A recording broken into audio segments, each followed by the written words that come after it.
Jimmy the G him back with you with another video just around a week before the 2018 NBA draft. The draft field is now set as you've had your collegiate players as well as your international players.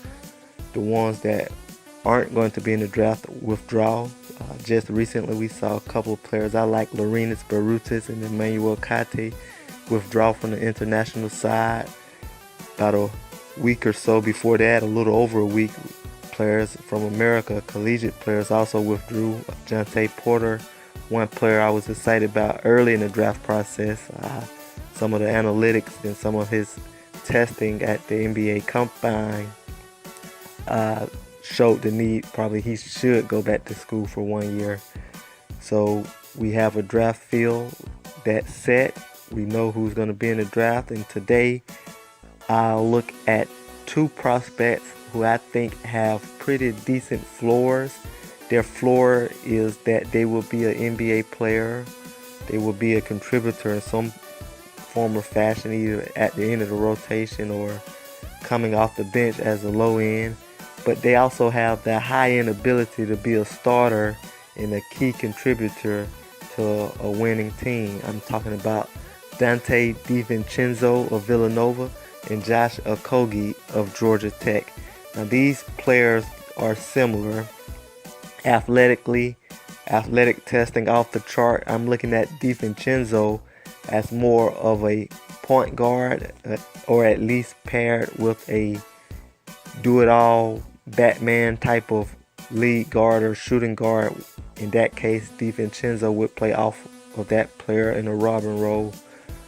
Sort of what you see when you look at Indiana with Oladipo taking a lot of the ball handling responsibilities, or this past season Tyreke Evans in Memphis, Devin Booker in Phoenix, players like that. I think DiVincenzo would fit well playing alongside a player like that. DiVincenzo measured at 6'3.5" without shoes and 6'4.5" with shoes at the NBA Draft Combine. 6'6" wingspan is not, that great of wingspan for a player of his height, but he is athletic. Like I said, 42-inch vertical jump. Just throughout the other testing, he did the running and the quickness testing, just really in the upper echelon. Now, he is an interesting case because he wasn't a main player, so to speak, for Villanova. Now, just because he didn't start, I should say, doesn't mean he wasn't valuable, as we saw in the national championship game.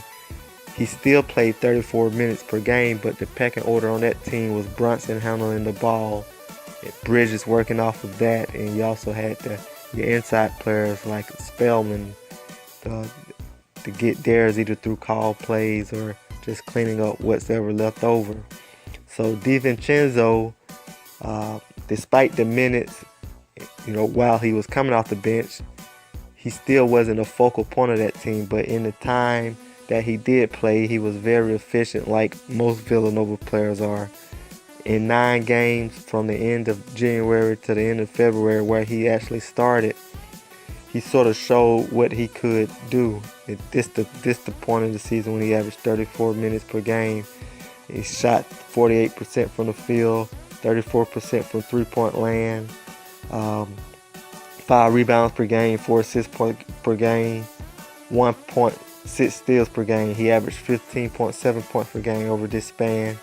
And he also cut his turnovers down with more playing time and being more of a focus of the team. So that's one thing I like right there, because turnovers, that's one issue I have about him going forward. If he's going to be a point guard, it depends on how much he will handle the ball or just increase playing time. I would like to see him cut down on some of his turnovers, but during that stretch in late January and late February, he shows you he could do that. Now moving on to Okogie, similar size, 6'3", without shoes 6'4.5", with shoes, but his 7-foot wingspan is something that really intrigues me to go along with his 42-inch vertical jump. Averaging 1.8 steals. I think he's a guy where his offense was more efficient his freshman season at Georgia Tech than this past season. That may be because he wore a lot of hats for the team this past season. I think his defense is something that can get him playing time as his offense sort of improves and catches up with him. Also, something else I like about Okogie, he led the ACC in free throws per game at 6.8, and he shot 82% when he got to the line. So that's a hallmark you like out of a player who's going to have the ball in his hands. We know he's athletic. We know he's got a good wingspan.